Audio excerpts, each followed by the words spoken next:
Yuk, Assalamualaikum warahmatullahi wabarakatuh. Masih dengan saya di konten Ngopi Bareng FK di FK KMK UGM. Dan kali ini saya tidak sendiri nih, bersama dosen, agak keder jujur aja. Waduh. Bersama dosen guru saya. Dan beliau di sela-sela kesibukannya bisa menyempatkan hadir ke sini. Mari kita tepuk tangan bersama untuk Prof. Meneni. Terima kasih. Nih, halo Prof, selamat sore. Alhamdulillah baik. Deg-degan ya, ini enggak hubungan dengan nilai ya Prof? Oh enggak. Nih, Prof. Meneni ini adalah profesor dan guru di bidang anak ya, anak SPA. Kalau boleh diperkenalkan ke masyarakat dan netizen, Prof. Ya, oke. Terima kasih Mas Tirta. Boleh manggil Mas? Mas saja, Mas saja. Saya harus manggil jenderal, nggak enak saya. Ya, saya Meneni saat ini sebagai guru besar dalam bidang ilmu kesehatan anak, terutama subspesialisnya adalah tumbuh kembang dan pediatrik sosial, sehingga tidak hanya masalah tumbuh kembang, tetapi juga mengenai pencegahan termasuk imunisasi. Waduh. Ya. Kalau boleh tahu, Prof, ini sudah berapa tahun menjadi spesialis anak, Prof? Aduh, sudah lupa. Saya 2002, berarti sudah 22 tahun. 23, Prof. Oh, 23 ya, sekarang 25 ya. Untuk praktek di Sarjito ya? Ya, saya Sarjito. Prof, kalau boleh tahu, Prof, selama keseharian di tumbuh kembang, kasus apa yang paling sering ditemui? Ya, kasus yang paling sering adalah sulit belajar, terlambat bicara. Ini adalah banyak sekali anak-anak dengan keterlambatan bicara. Delay speech? Delay speech, ya. Itu sangat memprihatinkan. Selain itu juga ada kesulitan belajar, masalah perilaku gampang marah. Nah, itu juga banyak. Selain juga keterlambatan yang lain, misalnya terlambat jalan. Tetapi yang paling sering adalah terlambat bicara atau tidak bisa bicara. Tidak hanya terlambat, tidak bisa bicara, tidak bisa komunikasi. Nah, itu yang sering sekali. Wah, izin Prof. Jadi ini sesuai karena di media sosial ketika kemarin saya membaca topik ini, banyak orang tua zaman sekarang yang mengeluhkan delay speech pada anaknya dan akhirnya sharing di beberapa komunitas parenting. Jadi itu sesuai. Oh, betul. Kalau boleh tahu, delay speech itu penyebabnya secara umum apakah berubah, Dok, di era sekarang? Ya, jadi kalau delay speech itu artinya bahwa anak terlambat bicara. Lah penyebabnya banyak sekali. Baik itu misalnya sekarang banyak autis, keterlambatan perkembangan yang lain, tetapi yang sebetulnya sebagian besar itu hanya terlambat bicara karena stimulasinya yang tidak adekuat atau overstimulasi karena menggunakan screen time sejak awal dan berlebihan. Itu yang paling sering. Dan dampaknya tidak hanya terlambat bicara, gangguan perilaku, kesulitan tidur, nanti kalau udah besar nanti kesulitan belajar dan sebagainya. Screen time ini kalau boleh saya luruskan berarti atau saya perjelas gadget dong? Ya, gadget. Oh, seberpengaruh itu? Banget sekali. Karena memang kita di era sekarang kan tidak suatu seperti keharusan kita harus berhubungan menggunakan gadget, tetapi harus bijak. Nah, ini terutama untuk pasangan baru ya. Anak-anak muda sekarang kan kayaknya nggak bisa lepas dari gadget.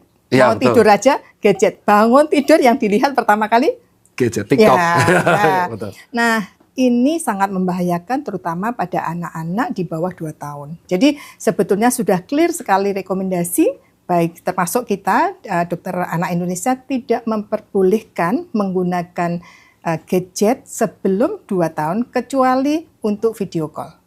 Ya, jadi misalnya kan sekarang banyak bapak ibu, mungkin bapaknya kerja di mana, ibunya di sini gitu ya, mungkin yang ngasuh neneknya gitu ya. Dia butuhkan komunikasi dengan orang-orang sekitar, itu dengan boleh video call, itu saja. Tetapi sekarang mau makan, anak sulit makan dikasih gadget. Betul. Mau tidur kasih gadget, ibunya sibuk kasih gadget. Dan ini kadang-kadang satu rumah kayaknya ada bapak ibu, tapi semuanya seperti autis karena semuanya sibuk dengan gadgetnya sendiri-sendiri. Jadi justru yang perlu diperbaiki malah habit bapak ibunya kalau ada delay speech.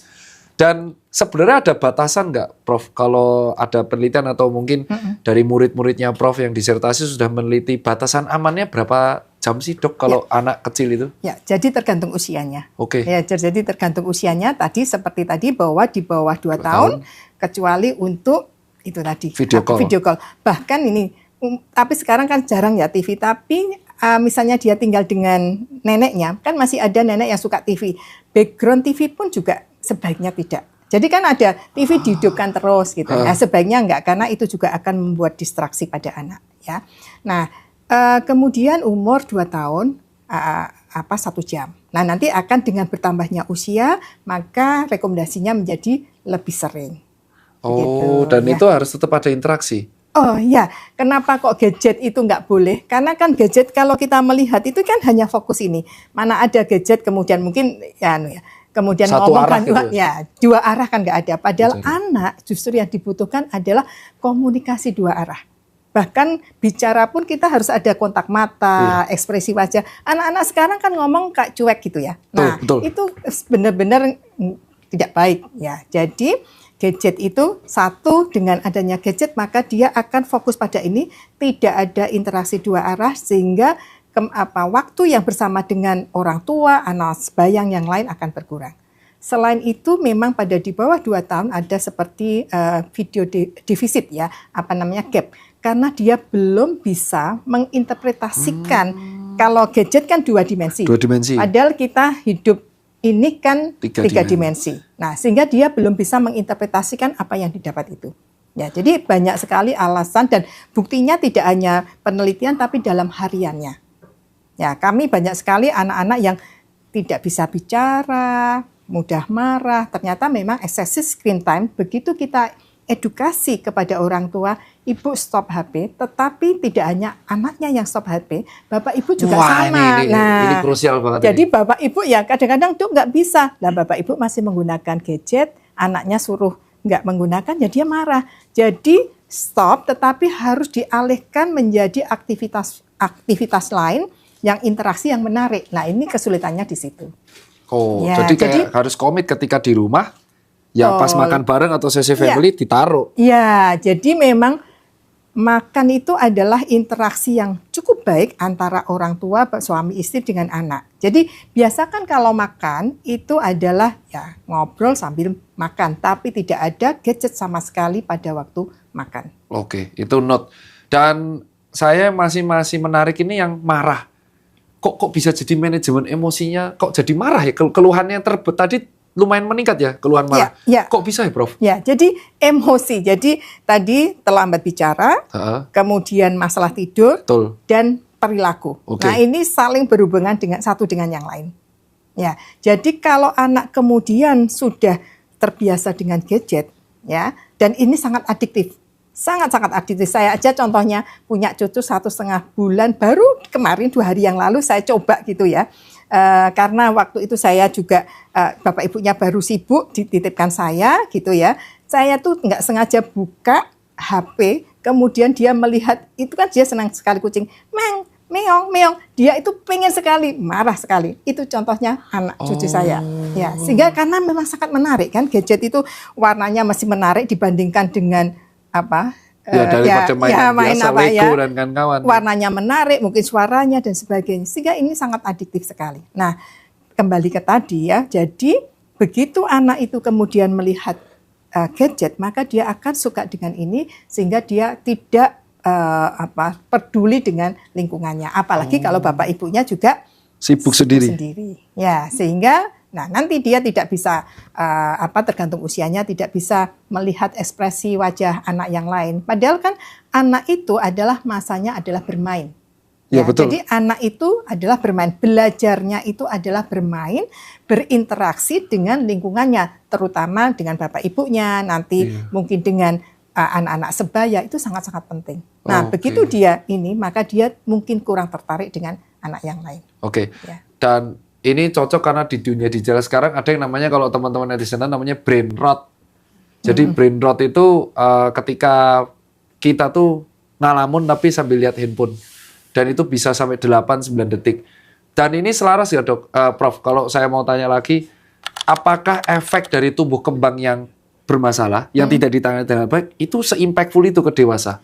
Ya, betul. Karena sebetulnya kan masa awal-awal kehidupan, kita tahu kan 1000 hari pertama sebetulnya bukan hanya itu, nanti ke depan juga iya. Itu menjadi fondasi untuk perkembangan selanjutnya. Ya, jadi di awal-awal kehidupan, bahkan sejak di dalam kandungan. Ya, jadi kalau makanya hamil harus dipersiapkan, ibunya tidak boleh stres. Ya, jadi saya pengen hamil, punya anak itu ya harus dipersiapkan dan saya harus menikmati kehamilan saya, nggak boleh stres. Ya, karena itu sangat mempengaruhi perkembangan anak. Nah, kemudian begitu dia lahir, ya perkembangan otak itu sangat pesat itu ada di dalam kandungan sampai 2 tahun pertama kehidupan. Meskipun nanti tetap ada, ya. Nah, ini menjadi basic perkembangan emosi itu menjadi basic untuk perkembangan belajar dan yang lainnya. Ya, jadi kalau anaknya emosian di awal-awal, mesti nggak bisa berinteraksi dengan yang lain, kemampuan belajarnya juga bermasalah. Nah, yang berikutnya, kalau orang tuanya, attitude orang tua tuh ditiru sama anak. Iya, jadi secara genetik itu menurun, tetapi yang lebih penting adalah role model. Role model. Jadi bayi 1 bulan, 2 bulan, kalau kita senyum, dia akan melihat senyum kita. Tapi kalau misalnya dia melihat ibunya, misalnya menyusui, tapi sambil ibunya lihat tapi, ya dia mesti wajahnya gini. Tapi kalau kita senyum, mesti bayi kita akan senyum. Wah, berarti benar-benar ya, karena jadi benar-benar dia copy paste apa yang dilihat dari lingkungannya. Baik visualnya, jadi mata bayi itu benar-benar bisa merekam. Ya, jadi jangan sembarangan ya di depan bayi, ya kita harus bicara yang baik, ekspresi wajahnya yang baik, hatinya juga senang. Coba nanti mungkin ibu-ibu yang muda, kalau kita jengkel, bayinya itu juga kita emosi, kita marah, bayinya itu terasa, dia rewel dan sebagainya. Oh, ya, jadi nah kalau misalkan suatu kondisi kemarin ada yang tanya sama saya, Dok atau Prof, kalau misalkan saya kan harus jaga attitude supaya bayi nggak coping mechanism. Suatu ketika bayi saya tantrum. Tantrumnya tuh sampai kemarin video yang di-share ke saya tuh saya ngasih tips biar ditenangin dulu. Dia tuh tantrumnya di supermarket. Tiba-tiba wah rewel banget, sampai nangis-nangis teriak-teriak. Apa yang harus kita lakukan sebagai ibu-ibu muda kalau ketemu anak tantrum, atau sekaligus bapak ibu ketemu anak tantrum? Jadi jangan hanya ibunya, karena bapak ibu. Karena masalah pengasuhan itu adalah bapak dan ibu. Tanggung jawab berdua ya. Betul. Oke. Jadi kalau itu anak itu tantrum, nomor 1 nggak usah panik. Kita nggak usah malu ya, karena harusnya orang-orang sekitar tuh tahu bahwa anak tantrum itu mungkin dia anak kebutuhan khusus atau mungkin dia nggak nyaman. Jadi nomor 1 nggak boleh panik, nggak boleh malu, tapi yakinkan bahwa itu tidak membahayakan dirinya dan sekitarnya. Oh, berarti amankan sekitarnya ya? Ya, gitu kan. Terus pada waktu tantrum jangan banyak ngomong. Nah, percuma kalau kita baru ngomong, kita baru marah, orang ngomong tuh kan jengkel banget sekali. Coba kalau kita baru emosi diomong itu kan, ya. Jadi nomor 1 kalem, kemudian yakinkan tidak berbahaya, jangan kemudian menjadi ngomong dan sebagainya. Tetapi kalau bahaya gitu, mukul-mukul gitu ya, mungkin kita peluk gitu, tapi kita kan tegas tapi firm tapi lembut, gimana caranya? Jadi paham ya. Jadi tidak boleh emosi, tetapi kan kita lebih besar. Kalau itu membahayakan gini-gini ya perlu gini, tapi nggak usah banyak ngomong.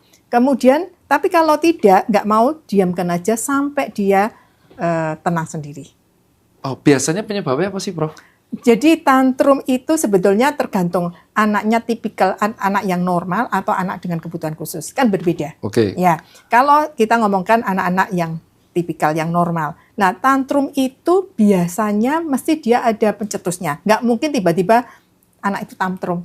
Ya, apakah dia mungkin pengen nggak nyaman dengan situasi, atau mungkin dia pengen sesuatu, dan ini biasanya akan berdasarkan dari pengalaman sebelumnya.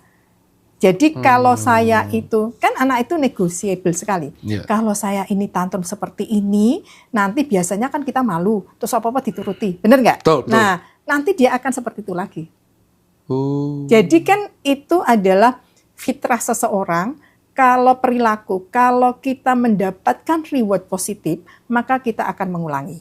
Jadi misalnya, Mas, bajunya itu bagus nih. Maka saya kalau ketemu ini, saya akan mencoba baju yang sama supaya saya diapresiasi, dinegosiasi. Kan gitu ya. Betul. Nah, itu juga gitu. Kalau anak marah-marah kemudian dengan kegiatannya itu ibunya atau orang tuanya, ya udah daripada nangis, kemudian kita memberikan sesuatu, maka dia akan mengulang lagi seperti itu. Bernegosiasi. Nah, Iya, terus anak ya, itu- Prof, kalau gitu. Nah, makanya kita lihat dulu apa yang membuat dia marah waktu itu, ya. Apakah anaknya normal atau tidak, gitu ya. Jadi kalau kemudian dia marah, apakah permintaannya itu masuk akal nggak sih, gitu. Kalau itu permintaannya masuk akal, boleh kita berikan. Tapi kalau itu permintaannya tidak masuk akal, ya kita harus komitmen. Tetapi yang penting adalah antara saya, kemudian ibu, bapak, dan nenek atau keluarga sekitar itu harus sama, mempunyai perlakuan yang sama. Yang jadi masalah kan ini sekarang banyak extended family yang kemudian diasuh oleh neneknya, kakeknya, Beda-beda. bapaknya gini bilang ini, ibunya bilang ini, nenek suruh apa boleh gitu. Nah, itu anak akan negosiasi. Berarti kalau ada neneknya dia akan melakukan itu. Ya. Kejawab semuanya ya. Ya, jadi nomor 1 harus punya rule yang sama yang disepakati oleh bapak, ibu, dan pengasuh utama yang ada di situ. Yang pokoknya yang ketemu anak terus itu. ya, Biar kalau ya. enggak yang tegas bapak ibu itu ternyata negosiasinya malah. Nah, kalau kebalik, jadi ada satu kasus terutama di keluarga Jakarta. Bapaknya kerja, ibunya kerja. Terus anaknya itu ternyata rewel karena dia marah-marah kenapa berharap ibu bapaknya itu pulang. Nah, apa yang harus dilakuin orang tuanya, Prof? Kalau dalam situasi kompleks, ada saran nggak, advice? Ya, jadi kan sebetulnya memang terutama anak itu kan butuh kehadiran fisik itu kan penting. Tetapi sebetulnya kan bukan hanya physically kuantitas, tetapi kualitas itu menjadi sangat penting. Ya, bapak ibunya sibuk, ya pulang misalnya malam, tapi sampai rumah tinggal tidur, dia nggak pernah ngomong sama anak. Ya berarti dia nggak Berkualitas. ya, berkualitas. Tetapi misalnya Bapak Ibu Sabtu Minggu sampai sampai Jumat misalnya.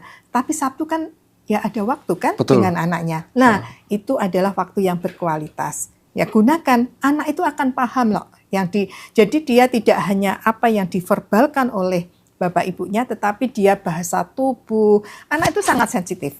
Jadi dia bisa melihat bapak ibu saya itu sayang dengan saya enggak sih? Dia perhatian dengan saya enggak sih? Atau dia pokoknya ya kebutuhan ini aja, tapi sebetulnya dia enggak care dengan saya. Itu anak itu bisa paham itu. Nah, oleh karena itu ya kita enggak bisa sih sekarang kalau bapak ibunya kerja masuk enggak boleh kerja. Nah, tapi itu semuanya kan komitmen dari keluarga sejak awal. Iya, betul. Ya. Jadi saya bekerja ini apa sih yang terbaik untuk anak kita. Tapi kan mestinya kan kerja nggak 24 jam. Iya dong, 7 jam, 8 Nggak jam. 7 jam. Ya, jadi kan mesti tetap ada di sela-sela itu bagaimana. Nah, makanya kalau sempatkan mungkin video call. Ya, itu kan penting sekali. Interaksi dua arah intinya. Interaksi dua arah. Gimana nak? Ini mama baru ya kerja nanti habis ini pulang. Nah, jadi anak akan paham sih. Tentunya sesuai dengan level perkembangan anak itu, sesuai dengan usia anak itu. Oke, karena sudah psikologis, sekarang kita akan menanyakan pertanyaan berikutnya itu soal tinggi. Ini pertanyaan yang paling sering ditanyain semua orang tua di semua platform manapun, dan yang kena tuh semua dokter, mau dokter tulang, mau dokter ortoped, dokter anak. Sebenarnya, dok, tips apa sih supaya anak saya tambah tinggi? Jadi mereka tuh terobsesi dengan tinggi badan. Itu gimana, Prof? Ya. Jadi tinggi itu kan mungkin terkait dengan penampilan ya. Kalau biasanya kan tinggi, tapi kan sebetulnya jadi tinggi itu ada faktor macam-macam ya, terutama adalah genetik. Genetik itu menjadi penting ya, terutama kalau anaknya sudah 2 tahun gitu. Jadi tentunya kan secara logika orang Indonesia kan juga tidak setinggi misalnya orang Belanda gitu kan. Betul. Tetapi ada namanya secular trend. Jadi dengan perbaikan nutrisi, dengan lingkungan, maka kemudian dalam berapa puluh tahun kelompok itu akan tinggi bertambah gitu. Seperti Jepang dulu kan, mohon maaf ya, dulu kan agak pendek. Iya, makanya katanya zaman waktu itu kan bangsa KT kan mungkin pendek, tapi sekarang kan cenderung tinggi ya karena secara keseluruhan tidak hanya nutrisi dan sebagainya naik, sehingga ada kecenderungan juga meningkat. Nah, jadi kalau kemudian seorang anak lahir, maka dia mempunyai potensi bawaan dari bapak dan ibu. Oke, ya. Satu. Tetapi potensinya apakah kemudian dioptimalkan atau tidak itu adalah faktor yang lain, termasuk nutrisi, termasuk apakah dia sering sakit-sakitan, kemudian termasuk tidur. Tidur itu menjadi penting. Tidur itu penting? Penting sekali, karena salah satu hormon adalah hormon pertumbuhan atau growth hormone itu akan keluar pada saat seseorang itu tidurnya nyenyak. Ya, jadi makanya tidur itu kan ada beberapa fase, tapi secara umum ya dibagi menjadi 2. Fase tidur mimpi atau namanya rapid eye movement. Jadi pada waktu itu matanya mungkin matanya kedip-kedip, nafasnya gini, mungkin gerak-gerak gitu. Nah, itu adalah fase mimpi. Tetapi ada yang kemudian fase tidur nyenyak. Ya, non rapid eye movement. Nah, di mana pada fase itu anak nafasnya teratur. Jadi kena suara gitu ya, dia tidurnya teratur, nafasnya tenang, dan pada saat itu biasanya keluar keringat juga. Nah, pada waktu tidur nyenyak itulah kemudian keluar salah satunya adalah growth hormone. Nah, sehingga kalau anak tidurnya bermasalah, ya perilakunya bermasalah, makan juga mungkin bermasalah, nanti juga anaknya pendek nanti. Nah, maksudnya mungkin tidak mencapai potensi maksimal ya, karena kan ada potensi. Jadi nanti ada hitung-hitungan, ada kalkulatornya. Secara umum gini, tinggi badan ibu ditambah tinggi badan bapak. Kalau laki-laki ditambah 13, kalau perempuan dikurangi 13. Ya. Tinggi berapa tadi? Jadi ini tinggi badan ibu ditambah tinggi badan bapak. Kalau laki-laki ditambah 13, kemudian jumlah itu dibagi 2. Ya, jadi kalau misalnya nih, saya gampangnya 150, kemudian suami saya 170 misalnya. Berarti 150 tambah 170, kalau anak saya laki-laki, maka ditambah 13 jumlah bagi 2. Nah, itu adalah di median di tengah-tengahnya. Tetapi ada namanya standar deviasi apa bahasa? Standar deviasi, ya pokoknya rentangnya. Ada rentangnya. Nah, rentangnya itu kira-kira 7,5 cm ke bawah dan 7,5 cm ke atas. Nah, kalau kita pengen memperbaiki generasi anak-anak kita, ya kita naikkan yang 7,5 ke atas itu. Bagaimana caranya? Tadi, nutrisi yang adekuat. Adekuat ya, bukan nutrisi yang berlebihan. Nanti beda nih, nanti kita bahas lagi nih. Nanti karena kan sekarang juga banyak ini takut ini kecil, kemudian hati-hati memberikan mohon maaf susu dengan tinggi kalori yang tidak pas, nanti belum tinggi tapi malah obes. Nanti, ya, jadi nutrisinya harus sesuai, adekuat ya. Kemudian tidak boleh sakit-sakit, karena kalau sering sakit, batuk, pilek, demam, nah jadi tenaganya habis untuk memerangi penyakit ini, ya anaknya nggak jadi tinggi. Nah, makanya nutrisi dan infeksi berulang yang kemudian pendek berhubungan dengan stunting tadi. Jadi tidak semua anak pendek itu stunting, harus hati-hati ya. Tidak semua anak pendek stunting. Ya, jadi stunting adalah anak pendek karena masalah nutrisi yang kronis dan infeksi atau penyakit berulang yang lama. Tapi kalau kemudian anaknya dianggap oleh orang tuanya pendek, padahal dia dalam potensi genetiknya anaknya pinter, kognisinya ya nggak apa, jangan malu dengan kondisinya. Habibie itu kurang apa? Iya, pinter banget.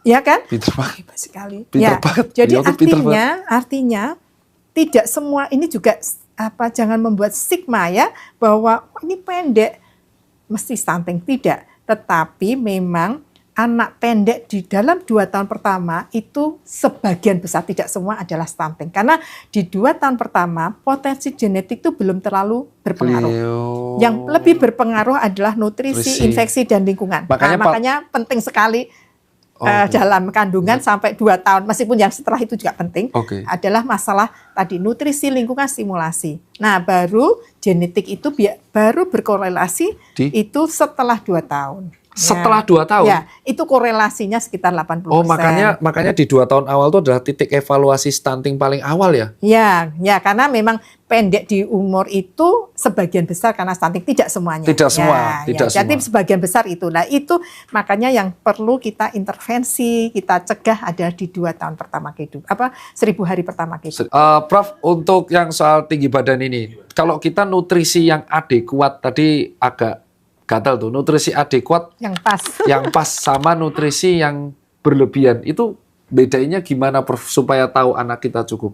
Ya, jadi sebetulnya nutrisi itu memenuhi seluruh komponen yang dibutuhkan sesuai dengan usianya, gitu kan? Ya, jadi sebetulnya Kemenkes itu sekarang sudah merevisi piringku yang sesuai dengan usianya. Itu mungkin lebih mudah ya.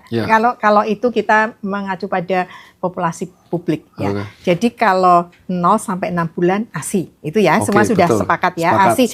Itu pun juga harus dilihat pertumbuhannya. Ya, jadi karena kan ini juga karena sekarang bagus sekali sih anak-anak muda itu sangat ingin sekali ASI itu kita sangat senang sekali, tetapi juga pada kondisi tertentu di mana pertumbuhannya tidak adekuat, kemudian sudah kita lakukan lihat cara menyusunya sudah benar, menghisapnya ini ternyata tidak adekuat. Nah mungkin tapi harus dengan dokter ya, dengan dokter anak mungkin dipertimbangkan untuk pemberian susu lain selain ASI. Nah, kadang-kadang tapi itu sangat hati-hati. Ya, jadi memang dengan indikasi. Nah, begitu di 6 bulan maka harus mulai pemberian MPASI. Ya, karena juga ada kecenderungan saking senangnya ASI waktu itu berat badannya mungkin masih bisa ngikuti, kemudian dikenalkan MPASI dia nggak suka, ibunya akhirnya tetap memberikan ASI. Dan ini cukup banyak ya. Ternyata dia MPASI-nya nggak masuk karena sebentar-bentar menyusui, menyusui. Ya, ini terutama pada ibu yang mohon maaf kebetulan tidak bekerja, komitmennya di rumah ya, dekat dengan anaknya sehingga sering sekali menyusui. Nah ini kan salah karena begitu 6 bulan ASI saja tidak cukup untuk memenuhi kebutuhan. Jadi harus diberikan MPASI. Nah, secara bertahap baik jumlahnya maupun konsistensinya. Nah, intinya ada karbohidrat, ya jelas ya. Maksudnya ada sumber karbohidrat itu ya, energinya itu misalnya ya boleh dari beras ya, pokoknya gandum ya, kentang gitu ya. Tapi jangan lupa tetap harus ada protein hewani. Ya, protein hewani itu menjadi sangat penting ya. Mulai yang paling mudah itu telur, ati ayam, kemudian ikan, nggak harus yang mahal-mahal salmon ya. Kadang-kadang kan mungkin salmon kan mahal. Ini tidak harus. Saya bukan berarti tidak baik ya. Kembung, ikan kembung. Nah, jadi kita itu sekarang kita di Jogja ikan lele masih ada, ikan kutuk tahu ya. Itu proteinnya tinggi. Mungkin patin juga bisa, ikan-ikan nila juga bisa. Jadi tidak harus yang harus yang mahal gitu ya. Kemudian ati ayam itu juga sumber zat besi. Ya, itu juga selain protein zat besi. Kemudian boleh ayam gitu ya, daging memang agak susah ya karena dia harus diolah ya. Jadi intinya protein hewani harus ada. Hewani. Itu. Kemudian ya, sayur itu pada waktu 6 bulan dikenalkan nggak usah banyak-banyak. Beda dengan kita. Kalau kita itu kan ya sayur, buah banyak. Itu sayur buah itu dikenalkan nggak usah banyak-banyak. Karena membuat dia kenyang, gitu ya. Oh, makanya pada nggak suka ya di awal-awal. Jadi sangat wajar ya. Tapi tetap harus dikenalkan ya. Kemudian yang berikutnya lemaknya. Nah, ini jadi santan boleh, minyak boleh. Karena kan kadang-kadang orang kan takut nanti minyak itu nggak bagus. Jadi untuk anak kolesterol pada waktu awal belum ada restriksi pada sampai 2 tahun. Ya, jadi makanya telur kuningnya itu kolesterolnya bagus untuk anak. Ya, karena memang perkembangan otak salah satunya dibutuhkan itu. Nah, kemudian bagaimana dengan garam? Ada yang orang tua nggak boleh sama sekali garam. Sebetulnya bukannya sama sekali nggak boleh, tapi boleh sedikit ya. Tapi coba dilihat. Nah, pada waktu kadang-kadang orang tua tuh pengen membuat gitu ya. Semua dimasukkan, maksudnya biar memberikan semua. Tapi coba dirasakan, doyan nggak ibu? Kalau ibunya nggak doyan ya jangan harap anaknya doyan. Oh itu tadi kemarin baru mau tanya dari jam tuh yang clean eating. Jadi daging grill tapi hambar. Jadi sedikit ya. Jadi boleh tapi sedikit. Tapi memang kalau gula, jangan sekali-kali memberikan gula karena itu tidak baik, tidak hanya untuk anak tetapi kita semua. Jadi makanya role model bapak itu menjadi penting. Untuk protein. Nah, untuk yang gula ini sekrusial apa, Prof? Sebetulnya kan gula ya gula yang disebut gula-gula jadi gitu ya, sukrosa ya. Sebetulnya makanan kita kan sudah, jadi gula itu memang sumber energi untuk kita kan. Otak itu juga gula itu menjadi sangat penting ya, terutama bayi-bayi gitu. Kalau kita mungkin kekurangan gula itu kan baik bagi bayi ya.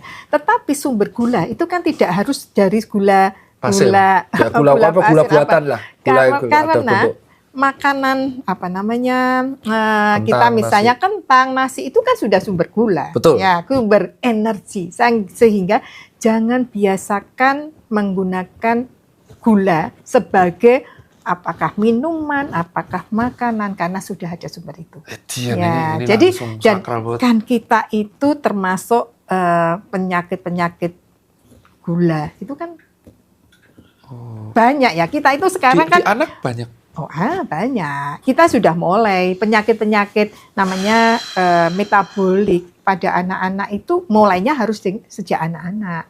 Ya, jadi harus kita pola hidup sehat itu ya memang harus di anak-anak. Hanya memang nanti ada proporsi yang berbeda antara anak dengan dewasa. Ya termasuk kolesterol tadi. Jadi telur kuning telur pada anak itu bagus sekali. Ya tidak ada risiko. Tapi kita untuk dewasa harus hati-hati. Jadi jangan menyamaratakan antara diet pola makan dewasa dan anak kecil. Betul, ya karena dia masih ada tumbuh dan kembang gitu ya.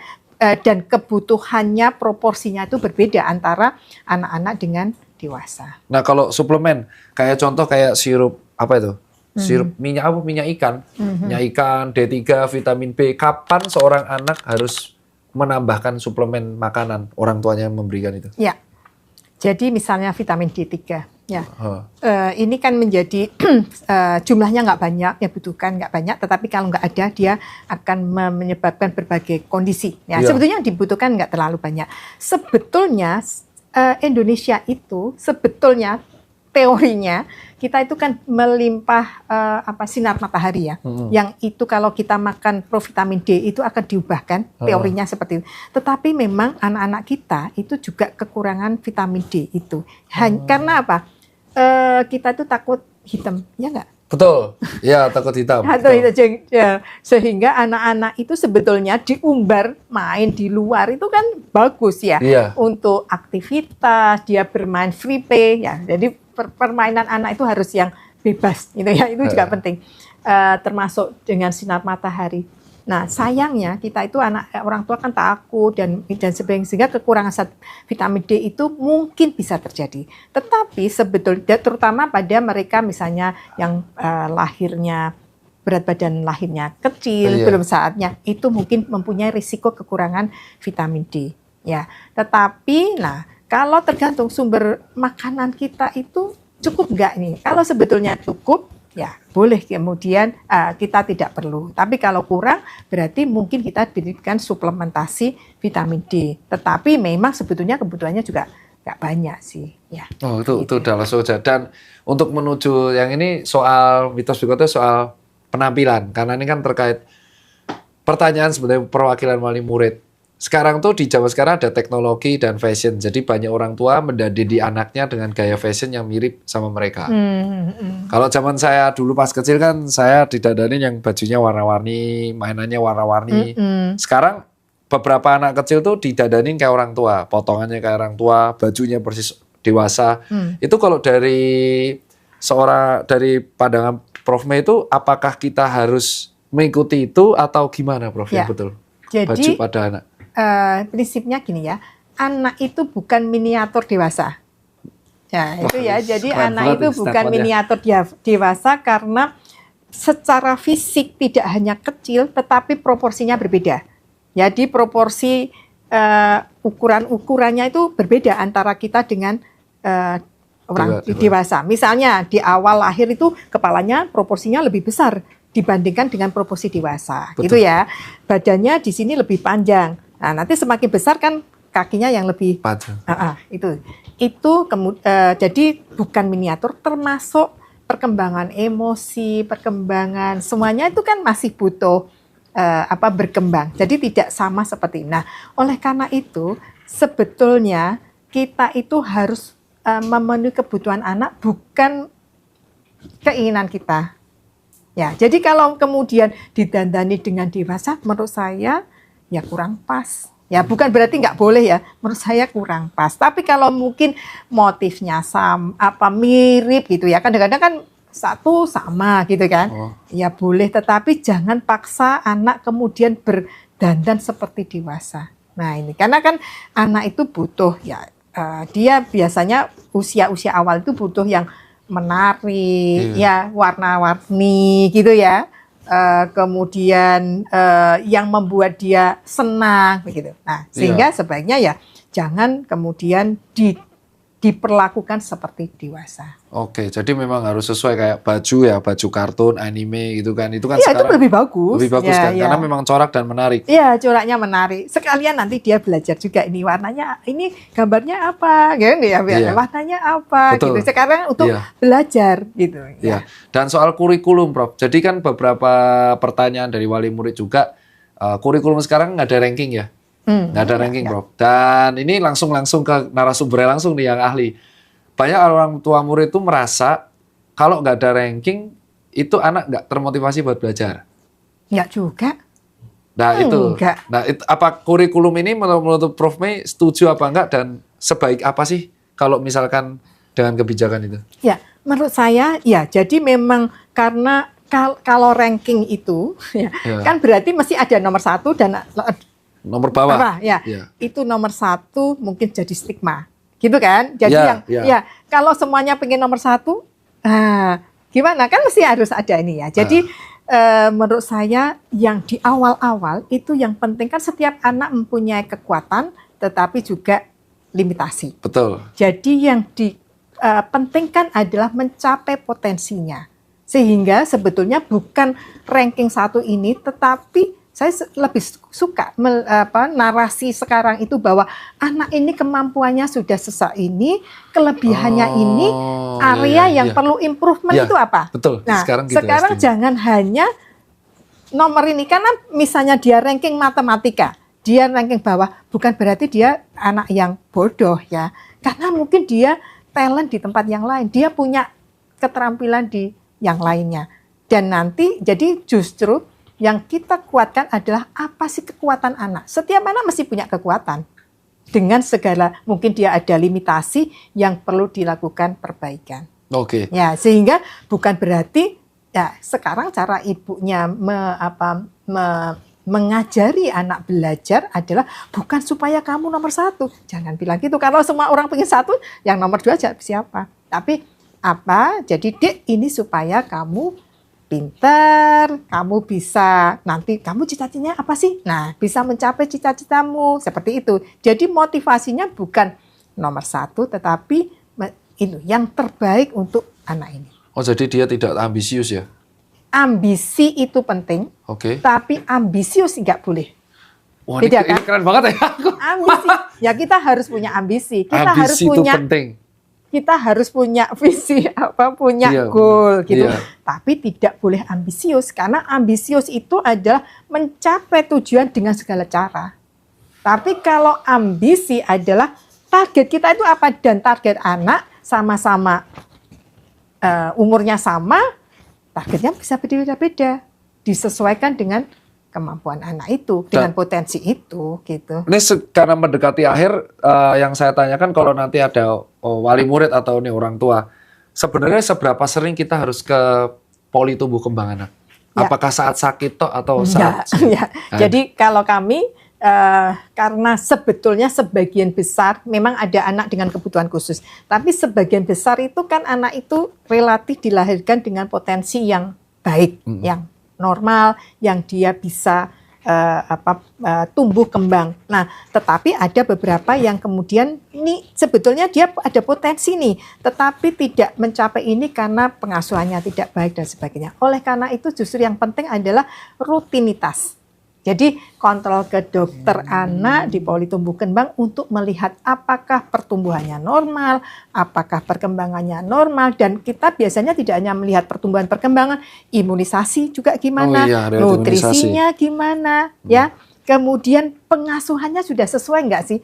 Mungkin dia tumbuh kembangnya bagus, mungkin perilakunya mulai ada masalah, tetapi ternyata ada faktor risiko yang kalau tidak kita intervensi dia menjadi tidak baik. Oh, jadi rutin ya? Iya, Setengah tahun ada sekali? jadwalnya. Oh, kan ada bukunya. Jadwal. Iya, ada buku-bukunya. Sekalian pas imunisasi, sekalian screening perkembangan. Nah, itu. Ini mah udah lengkap tadi. Udah konsultasi, tumbuh kembang, parenting. Dan kayaknya nggak bisa kalau satu episode tok, Prof. Dan ini pasti teman-teman netizen dan warga pasti akan banyak bertanya. Silakan tulis pertanyaan berikutnya di kolom komentar kepada Prof. Maya. Apakah pertanyaan-pertanyaan ini Anda tanyakan? Dan kita akan jawab di 1 bulan lagi di episode berikutnya bareng Prof. May. Saya izin undur diri dulu. Assalamualaikum warahmatullahi wabarakatuh. Semoga infonya bermanfaat. Saya Tirta. Saya Dr. May. Dan sampai jumpa di episode berikutnya. Bye-bye.